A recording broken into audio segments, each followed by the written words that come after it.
So, Craig, how did you get into this topic of influence? I say the word influence. What does influence mean to you? Influence is being able to positively identify and represent the technology, company, or individual that you're representing, almost like an ambassador. To influence somebody is to give them the nudge, whether non-verbally, verbally, to move in a specific direction. Welcome to the Find Your Influence podcast with Anton Guinea, where we unpack all things influence and we help leaders particularly find their influence by talking to amazing humans and finding out what influence means to them, who they've been influenced by, and who they have influenced. And this podcast episode, proudly sponsored by the Guinea Group of Companies. The Guinea Group helps leaders upgrade, upskill, uplift their teams and their influence. Welcome to the Find Your Influence podcast with Anton Guinea. And today we've got an amazing guest, and you're just so lucky that people like Craig are good enough to share their time with us, because it's times is such an invaluable resource. So we appreciate it, and so do our listeners and viewers. Craig T. Ingram is a US-based commercialization and go-to-market leader focused on Medtech, health tech, digital health, and biopharma. Whoa, Craig, that's a mouthful. It is, isn't it? Craig positions himself as a commercial effectiveness specialist who helps venture-backed startups and SMEs drive uncommon levels of customer adoption, revenue growth, and EBITDA using a blend of commercial strategy, marketing, and sales enablement, including his neuro-emotional sales communication approach. Based in Austin, Texas, the metropolitan area, Craig is the Chief Strategy and Commercial Officer at A International Commercial Growth Partners, Craig, founded in 2020 for public coverage, where you provide fractional C-suite support and advisory service work across medical and healthcare technologies. But Craig, what did I forget? It's all good. It's all good. Thanks, mate. Geez, I love people that are so that are patient, mate. So thank you again for being patient. So what do I know what all that means? You help sort of people that have done a startup that exit, you help them build their EBITDA so that they can exit with a higher multiple, etc. But you help them, it sounds like, from a neuropsych perspective, yeah? Yeah, I mean, at the end of the day, at least in the United States, and I'm gonna quote some United States data first, and we know that it's going to be a little bit worse outside of the United States, just due to the difference in the capitalism, based way of doing business here in the United States. So in the United States specifically, there are 33.6 million registered businesses that have 500 or less employees in them. So this will be every industry, every sector of industry. It'll be the ice cream shop down the street, but it will also be the Medtech company that's, offering a diagnostic or surgical or interventional technology or even a software to hospitals across the world, not only just the United States, but from a U.S. standpoint, 55% of those companies that have 500 or less employees in them will literally shut their doors permanently before 5 years. That's fact. That is undisputed. Nobody that understands the data better than the Small Business Administration of the United States government, as well as multiple investment banks and multiple private equity groups, all validate that data. And it literally hasn't changed since the late 1990s. So that's why I started this company, this advisory and consulting firm, because people's livelihoods and generational based wealth is at stake. And there's people that take out millions of dollars of loans. There's people that borrow hard-earned money for people from their friends and families and angel investors, where that money just disappears because the businesses are not being ran as effectively as they can be. Now, that works from an operational standpoint, but it also works as a commercialization or commercial strategy standpoint. Because without high levels of customer adoption, companies go under, period. Even big businesses up to 500 people, you could grow to 500, but if you haven't done it properly, you're going to be out of business in 5 years, even if you are up to 500 people, if you don't manage your commercialization. Yeah. Yeah, if you'll be one of the 55%. The data even goes higher between a company's 8th anniversary and 10th anniversary. If they get there, 72 to 77% of companies will permanently shut their doors. And that's in the United States. Now, outside of the US, the people that I talk to, because I do a lot of international business as well, not only in Europe and the Middle East, but it's starting to grow into Asia as well. And I'm actually trying to break into Australia because I would imagine once I can get some real deep data from some of the other specific countries in some of the other continents, that data, I'm guessing, is going to be a little bit worse.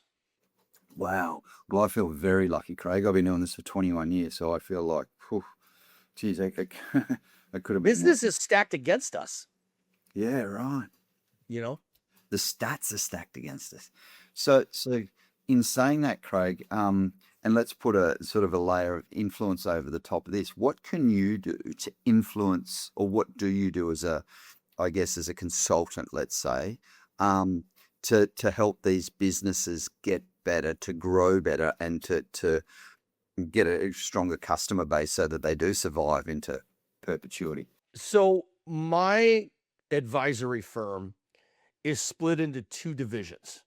We have startups and small companies that are getting ready to launch their product or service into the market. And then we have another division for companies and small, medium enterprises that have already launched their product or service into the market. So depending on which camp they're in, the strategies and tactics are going to be completely different. If they've already launched, then what we do is we focus on performing a commercial audit that literally helps locate, identify, diagnose, eradicate, right? Almost like doing surgery on a company. And then we replace it with strategies and tactics that have a higher chance of being successful and working to do one of 4 things or all 4 things. It's a 4-part framework: awareness, attraction, adoption, and retention. And I've got a book that I'm currently working on that's going to be talking about those 4 things. So you heard it first here, everyone. Craig, what's the name of the book that's coming, mate? Well, it's going to be called the Bridge Strategy, or the Bridge Strategy Playbook, because we're bridging ineffective business to effective business. And so that's what we're trying to get business owners, even people in the corporate world. The biggest issue is that the vast majority of startups and small, medium enterprise companies, I would say companies that, if they're lucky enough to hit 20 or 30 million in revenue, which is a minuscule amount, then we can come in and look at their whole strategy. And what we want to do is we want to help them create high levels of awareness of the company and their product or service. If a company can't create high levels of awareness, then they're not going to be able to get the next part of the framework, which is high levels of attention. If you get high levels of attention because you've created high levels of company and product or service awareness, then your chances of converting a prospect to a paying customer dramatically skyrockets. So then if you have high levels of customer adoption, and they have a wow experience, then you will be able to convert them from a customer to a long-term client and retain them where they'll buy over and over and over and over again. Which is the dream of every business, to have a stream of repeat customers. That's great. No, thank you. That's perfect. I love that. And are businesses open, Craig? Like what point do businesses reach out to you? Do they reach out, yes, there's going to be some startups, but do they reach out too late, some of them? Most of them do. No. Because in the United States, specifically, having a master's of business administration, an MBA, is seen as, well, if I've got an MBA, I'm going to be a master at business. But what we find is quite the opposite. It's the A students that are working for the C and D students in the US. No. Oh, 100%. And if you look at where people graduate and get their MBAs, if they graduate, and this is going to really turn some people, they're going to make them go crazy. If they go to like these high level Ivy League schools, most likely they're taught by a professor who has never done it. Right. Who's never grown $1 million business, for example. Right. So it's only 7% of people have ever grown anything from 0 to $1 million in annual revenue. 7%. It's actually a little less than that. It's like 6.6 to 6.8%, but you round up, it's 7%. People are like, well, I got an MBA. Well, great. You're working for a $10 billion annual revenue-based corporation. But have you ever built anything from 0 to 100,000? Because I'll tell you what, you're going to get humbled real quick. Real fast. Absolutely. It's not an easy task. No, it's actually stacked against us. The success in business, I put it on LinkedIn the other day.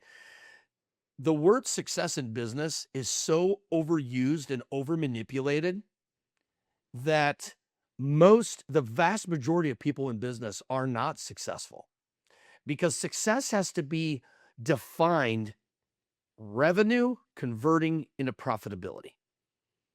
And people say, well, that's not how I define success. I define success in market share. Well, the higher the market share, the higher the revenue. And if you don't spend it all, you're going to have a high rate of EBITDA profit. And so I am not a huge fan when people are like, oh, I'm looking, I saw a job. Somebody sent me a job description the other day for a chief sales officer. And it said, must have consistent growing business revenue well over 50 million. I mean, come on. If 0.28% of businesses in the United States, 0.28%, have never even seen 10 million in annual revenue, what kind of nonsense? I just laugh. I laugh at this Pollyanna nonsense that the corporate world puts out, because it's just not realistic. And when we talk about commercial strategy or commercialization, nobody can make another person either want your product or purchase your product. And that's where you have to use uncommon tactics that lead to uncommon outcomes, because it's how you do the strategies that separates effectiveness versus ineffectiveness. I had somebody correct me just the other day. They're like, oh no, Craig, it's all strategy. Okay, well, you're trying to sell a medical device into a hospital. How many strategies are there? Because technically, there's probably 3. And they were like, oh no, there's way more than that. So we started talking. 9 out of 10 that he was talking about was all tactics. And I always say, whether you're in the, Marines, or you're a Navy SEAL, or whether you're a business person, if you're supposed to go left and you go right by accident, you can blow up, figuratively and, realistically, right? Depending on the business you're in. So how you do the tactics create the effectiveness of the outcome from the strategy.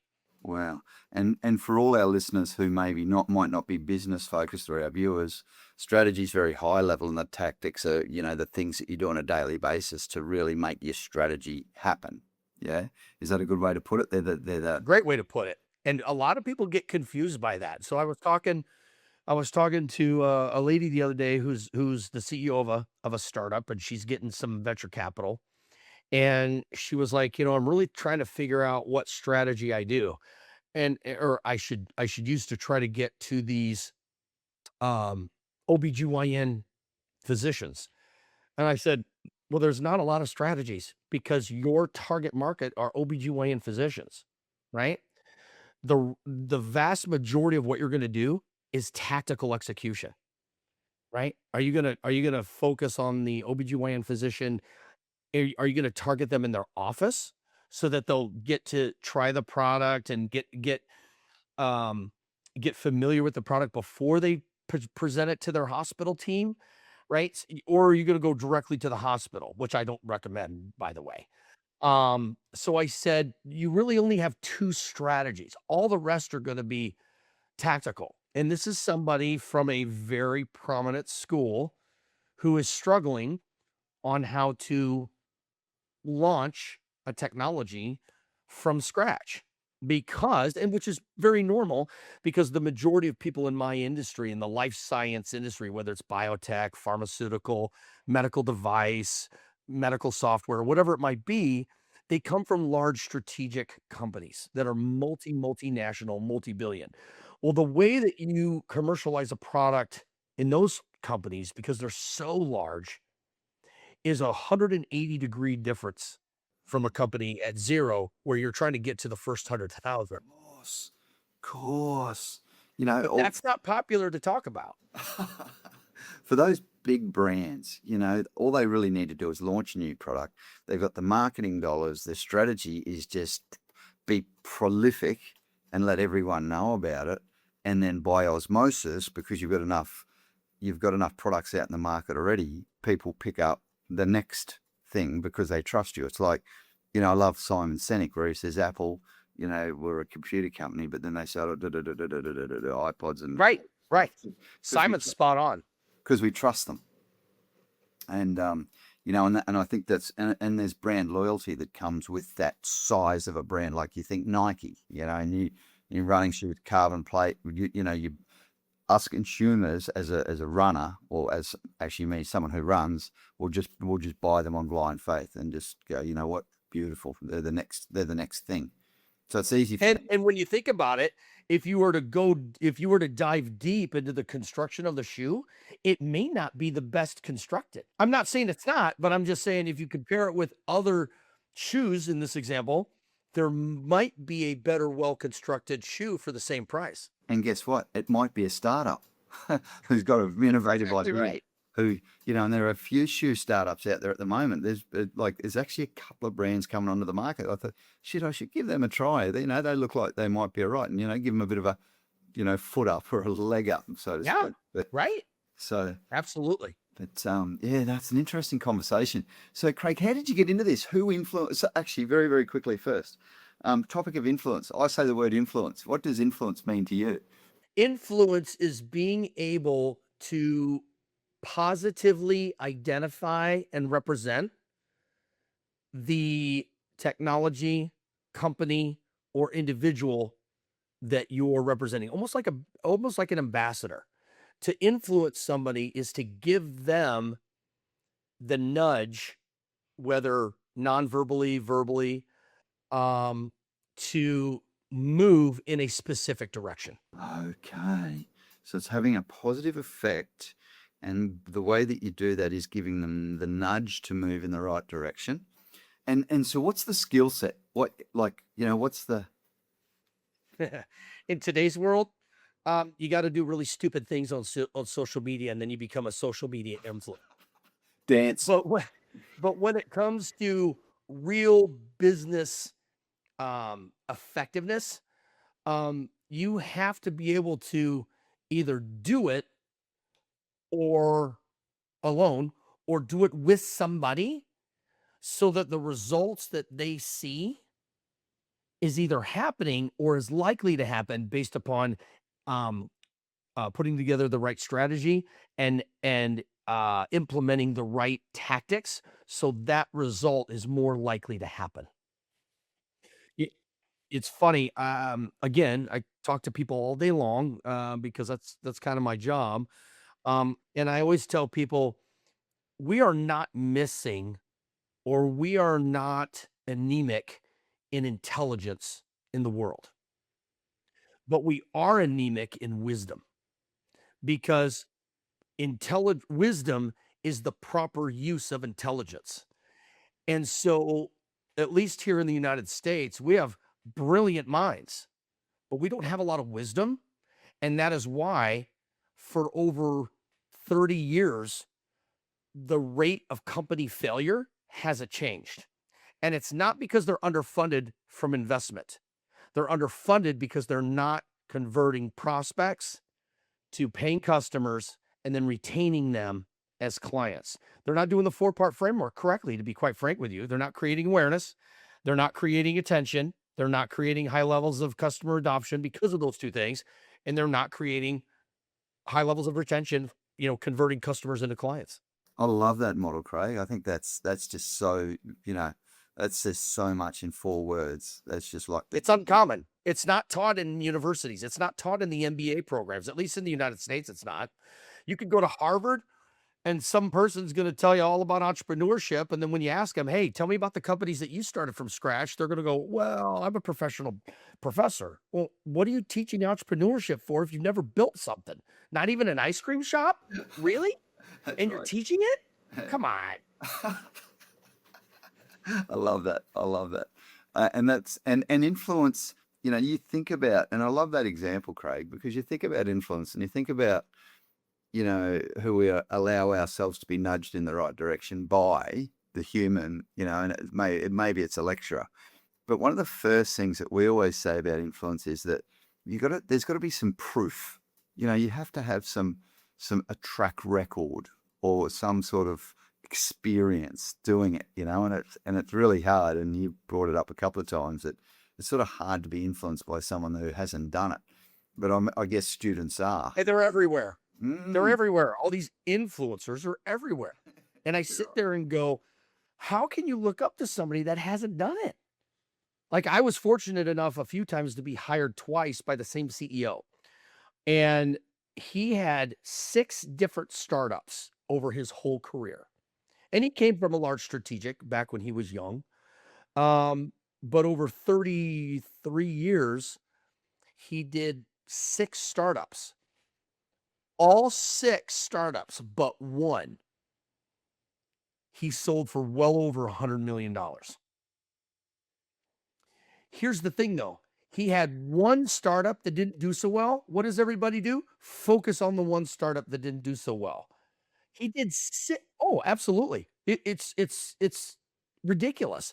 And I sit here and go, what is the chances, myself or anyone else, to have 6 successful exits and one didn't work, and that's what people focus on?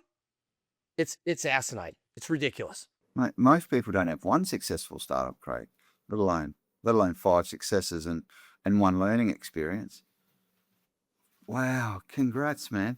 And and this is a real big deal for me, Craig, what you just said then, because, I say that impact follows influence, and impact's what you leave behind. It's the legacy. It's the breadcrumbs. And I think when you're someone who's gone and again worked for the same CEO that you worked for in the past, that's a human that's influential because they've had an impact that you remember, and you're willing to go on the journey with them again. And like you think there's plenty of leaders out there who have a negative impact on people. They don't have that positive effect. And then I don't call them leaders. I call them people in leadership positions. Because leaders are not just people in leadership positions. Leaders lead from the front. They don't tell you to go what to do. They say, let's go do it. We're in this together. We're shoulder to shoulder. Right. I mean, I told the VP of sales the other day, I said, how many field rides have you been on with your sales reps in the last year? Nice. And what And was he the answer? goes, "Oh, I've been in whatever it was. I think he said 6 or 7, maybe 8. I'll give him credit. Maybe it was 8." And I said, "How many of those the representative turned to you and said, 'I can't wait for you to come back and ride with me because I learned so much from you?'" I'm telling you right now, you could have heard a pin drop when I asked him that question. Typical corporate America is hiring people because of a resume and not based on action and effectiveness. Wow. I love that. Hiring on resume. When I used to do field rides with my reps, it bothered me for probably 2 or 3 days after if they did not say, "Craig, you were valuable in this field ride.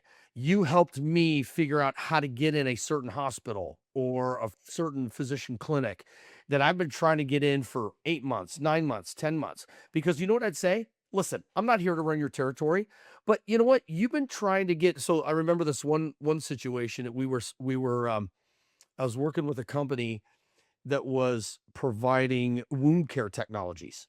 And this representative that was part of my team, um, she was out of Houston, and she's like, "Craig, I've been trying to get into the Houston VA for 9 months." Well, she went on vacation for a week. So I said to the chief sales officer, I said, "Let me just go." I said, "I'm going to tell you what I'm going to do. I'm going to go and pretend that I'm the sales rep.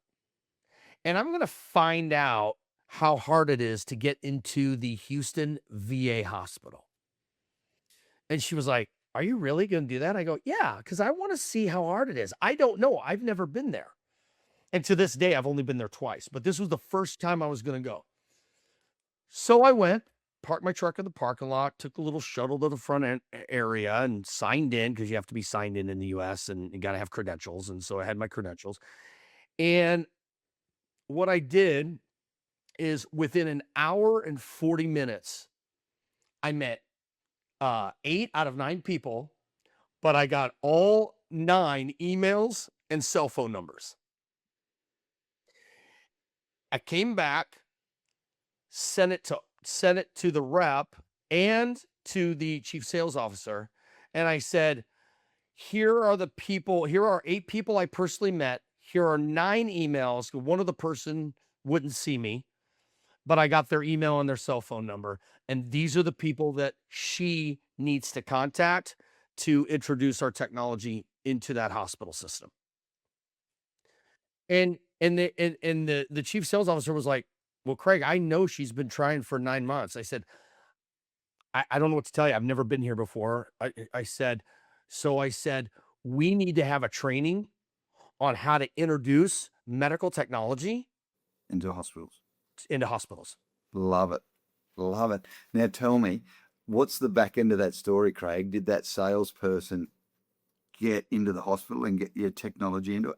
They didn't do so well. So they're not the whole company didn't do so well. So that company ended up about 7 months after they were done with me, they shut doors. Really? Wow. Shiz. And then they sold all their they licensed their technology to another Right. company. So they were one of the 55% that didn't like They were one of the 77. They were around for about 9 years. 9 years. Right. Yep. So they were part of the 77% that failed at, between their 8th and 10th, anniversary. But at least they made it to 9 years. But again, I don't know. It was a privately held company, so I don't know if that division was ever profitable or if they just kept getting venture capital money from the parent company. I don't know. Geez, some venture capitalists must lose some cash over time, do they? Oh, venture capital. And it's funny because they talk about, well, 1 out of every 20 becomes a unicorn. Well, according to the data, what do you define as a unicorn? Because I'll be honest with you, since only 0.28% of companies ever hit 10 million in annual revenue in the US, I would, and even people that you and I have met that are 9-figure and 6 literal liquid net worth billionaires, would say, I don't know. I would say if your company hits 10 million in annual revenue, you're a unicorn because it's only 7% ever hit a million. So I wouldn't say a million's a unicorn, but 10 million is very, very, very uncommon for a company to hit in Absolutely. annual top line revenue. Big turnover. Big turnover. So let's just take a step back, Craig, and I just want to ask you, how did you get into this line of work? Who influenced you to get into this line of work? Yeah, that's a fair question. So, I come from a family of entrepreneurs. None of my family worked for big companies ever. My dad owned a Ford truck, a car dealership. At the same time, he owned a Ford tractor dealership, and then at the same time, he owned a 21-man body shop. And then he was a half partner in a garbage truck company, and then he ended up owning a commercial painting and sandblasting company as well. And then my mom and him ran a gas station as well. And so, yeah, so I mean, to be quite honest with you, I didn't see them that much because they were always working. Which again, I don't believe in work-life balance, but there's a little bit of a balance there where you don't need to neglect your family to make the dollar. You know what I mean? And then my dad, when I was 15 years old, my dad got diagnosed with stage 3 esophageal cancer. And so I was with him from the minute that he got diagnosed to the minute he died. And we we ended up knowing some people that had some technologies over in Europe, and we smuggled in those technologies because they were not FDA approved. And we started using these technologies on him, but we couldn't tell the Mayo Clinic in Rochester, Minnesota that we were using it. And he ended up living 28 more months than what he was diagnosed. He was given about 4.5 to 6 months to live. He ended up living 28 more months. So a little over, almost 3 years. And I saw the technologies and I got to learn about the technologies, and it became fascinating to me. And so, when I went to college, my sophomore year in college, I ended up going to a bunch of different medical device companies and said, let me sell your products on 100% commission. I'll pay my own expenses. It won't cost you anything.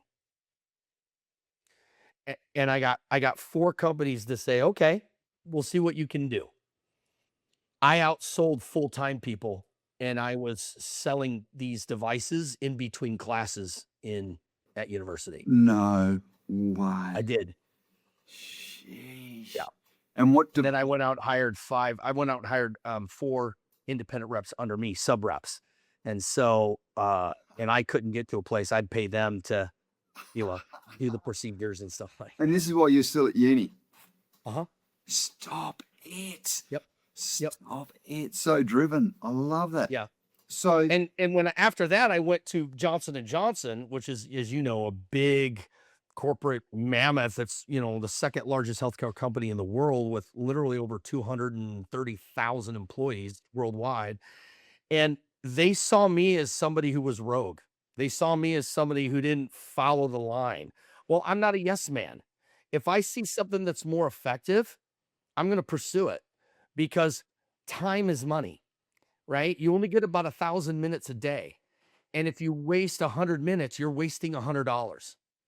And so I ended up winning sales rep of the year, and I ended up winning all these stuff. And then they promoted me to management, and they fired me from management because I ended up getting taken out to lunch one time.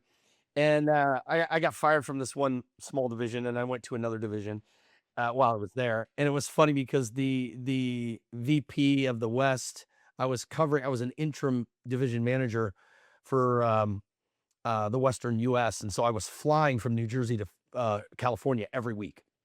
And I did it for almost 9 months. Well, the division, or the region, depending on what people call it. But anyway, the area of California, Washington State, Oregon, and portion of Nevada, we were 18th We were ranked 18 out of 18. We were dead last. And in 9 months, just a hair under 9 months, about 8 3/4 months, we ended up becoming 12 out of 18. And I got taken out to dinner from my manager, who was the VP of the West, VP of sales and marketing of the Western US. And we had lunch. Actually, it was lunch. I'll never forget the place. I can still get there. I can't remember what it was called. It was this Cuban restaurant in Santa Monica. And he said, you know, Craig, he goes, you're doing so well. You've made a lot of people angry. I can't have you in this position anymore. That literally happened. You're doing too well. 100%. How does that happen in business? It happens when politics are more important. Corporate politics are more important than the business. Whoa. I thought you might say then when ego's more important than making money. Well, but that's the case as well, and that's part of the corporate politics.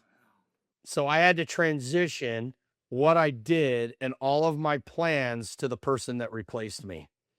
And they ended up going from 12th down to like 16th within the matter of like 4 months. Wow. And it breaks your heart, So doesn't it? When you see it does. To be honest with you, I was really sad. I was really disappointed. I'm like, is this how it works? Because if so, I want nothing to do with this. And then getting, coached in the GT Fox network and, people, meeting multiple liquid net worth, like real billionaires, right? Real people that are worth 600 million, 800 million, 1.2 million or billion, 2.7 billion, right? We just met just a few weeks ago. That's 5.4 billion in liquid net worth. And they were like, yeah, you don't ever want to work not only for people like that, but an organization like that, because you'll never, ever, ever, they'll never see you as somebody who is excellent at their business craft. You're going to always be a threat to somebody who is less competent than you, even if they have a higher position.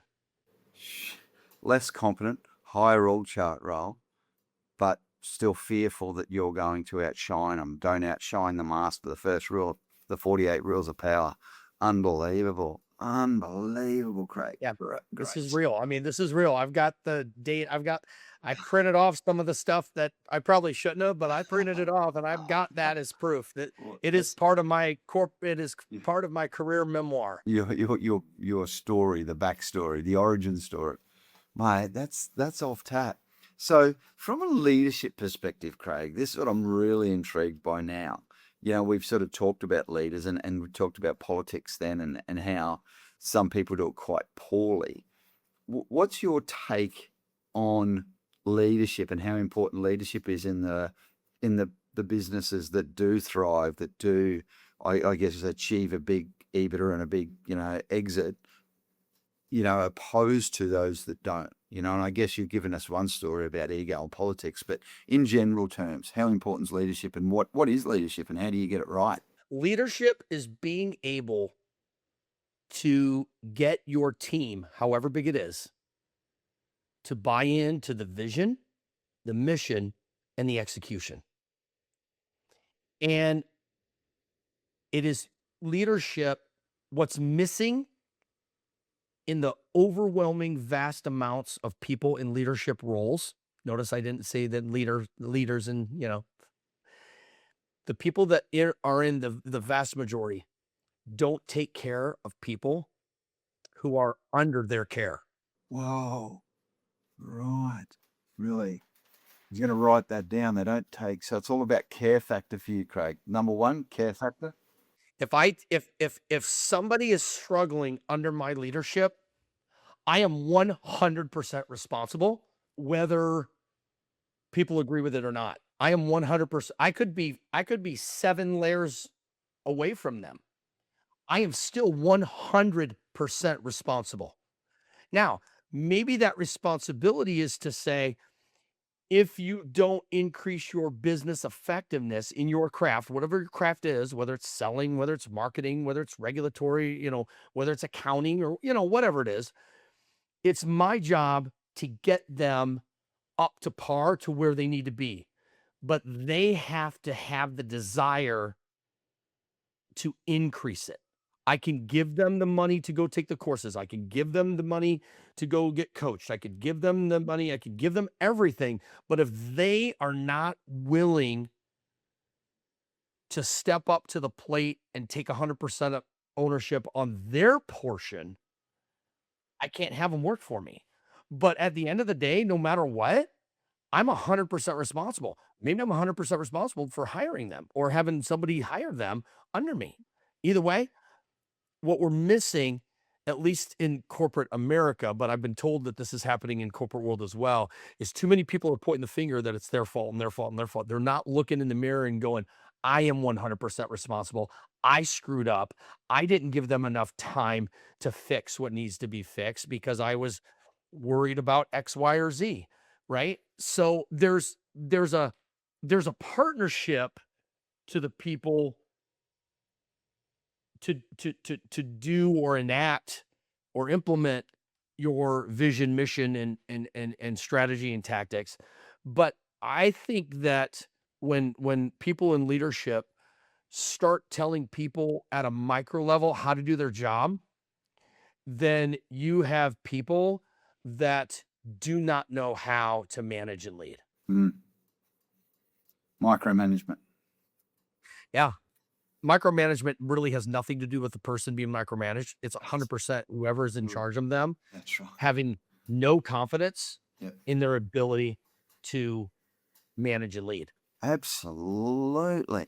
And no trust in themselves or in the person that they're micromanaging.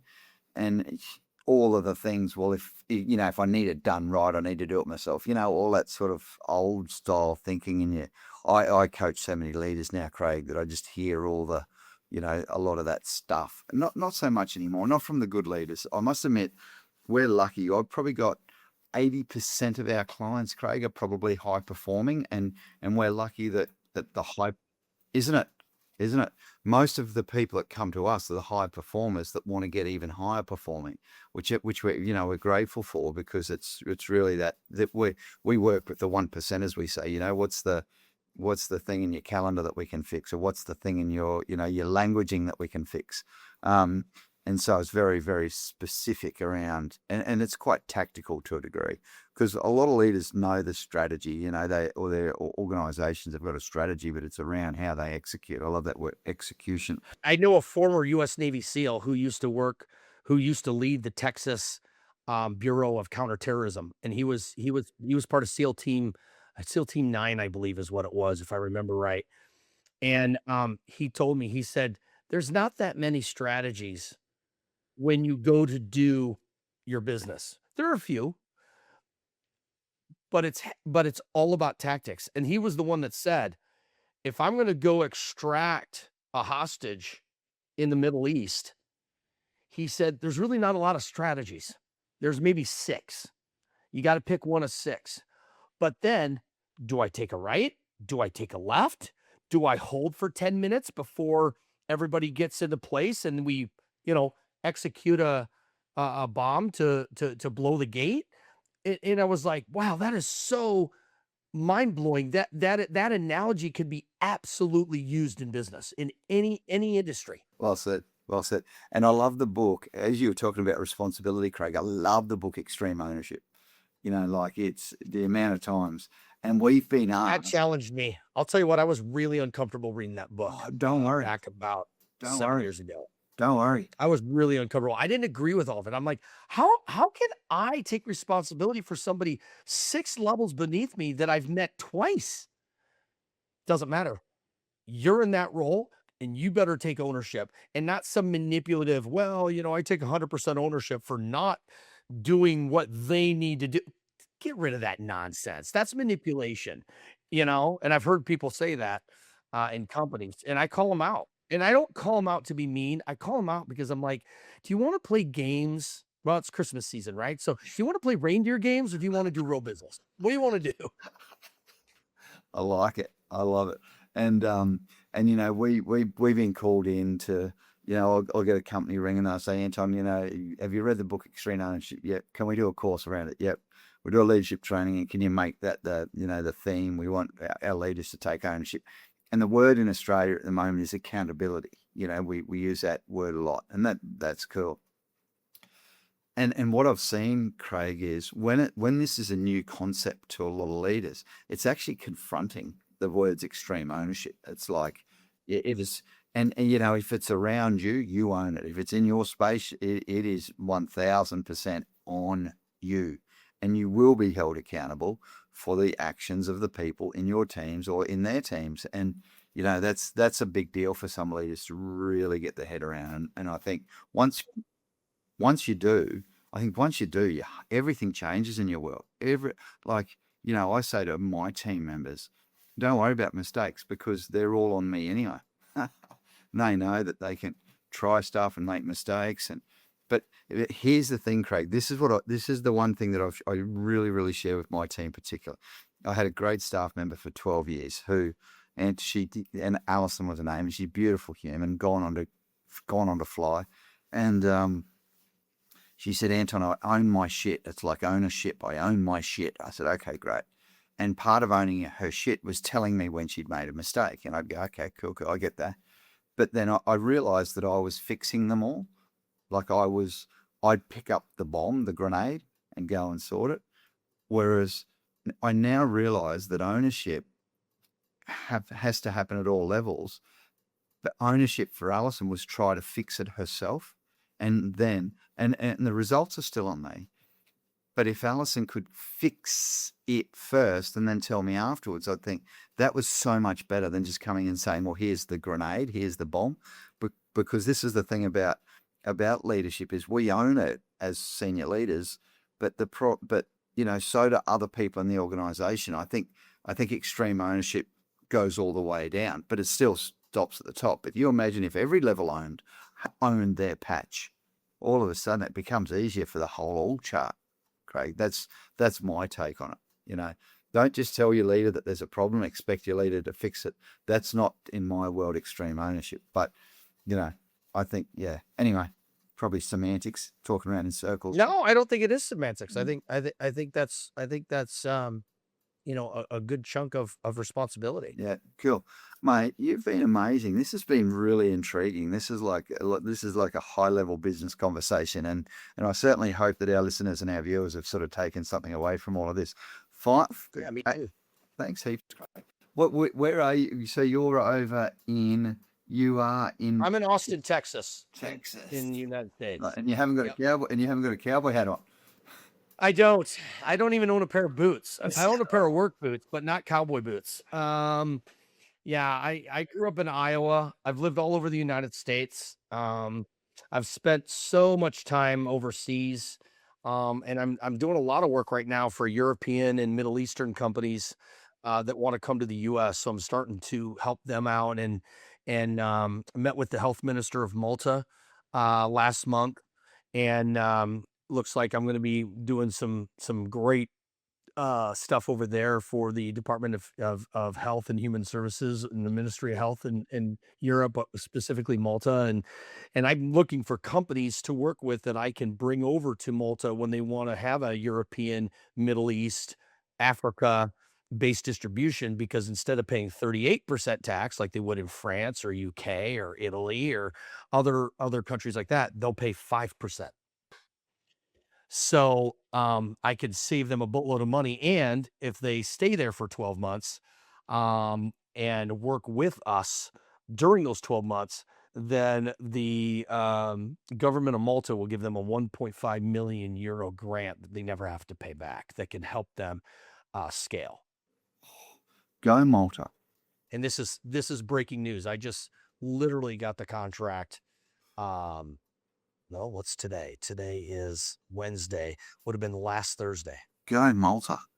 That's real business support, isn't it? Well done. Congrats to that. It is. And I'm really going to push Europe to get out of this socialist mindset where let's not have the government pay for everything, and let's just, let's lower taxes, let's invest into companies, and there'll be more tax revenue because of the commerce that's going on, instead of gouging people, and taking every cent that they make.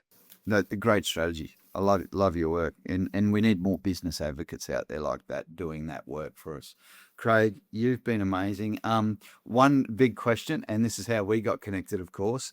Could you, if you wouldn't mind, could you please introduce me to one or more humans that you think would be great for our Find Your Influence podcast?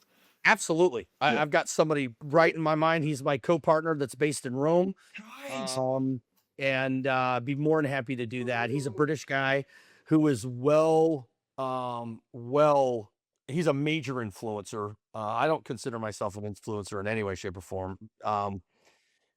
But he is a major influencer worldwide in the surgical and medical robotics world. So all the companies that are creating robots in the healthcare technology, life science industry, they hire this guy for his expertise. And, there's a reason that, he charges $1,000 an hour or €1,000 an hour, because you're going to get more benefit from that than what he charges. Because he's very similar to me. He's very cut and dry. He doesn't play games. If you want to play games, go talk to somebody else. If you want to get a nice pat on the back, go talk with somebody else. I'm going to tell you what you're doing really well, and you're going to be really encouraged. And I'm going to tell you what you're not doing well that you need to change now, or you can sit and play reindeer games. Which one do you want to do? And that's his mindset. And that's why him and I get along so well.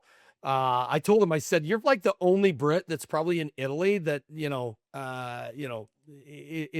is well liked, because, you don't sit and play games with everybody. Oh, right. that's So, correct. it's not some people's cup of tea. They like to be massaged. I'm not a guy that massages people, right. And in but this, I'm not mean to them either. You know what I mean? So there's a balance, right? oh, you've probably got some of this, Craig.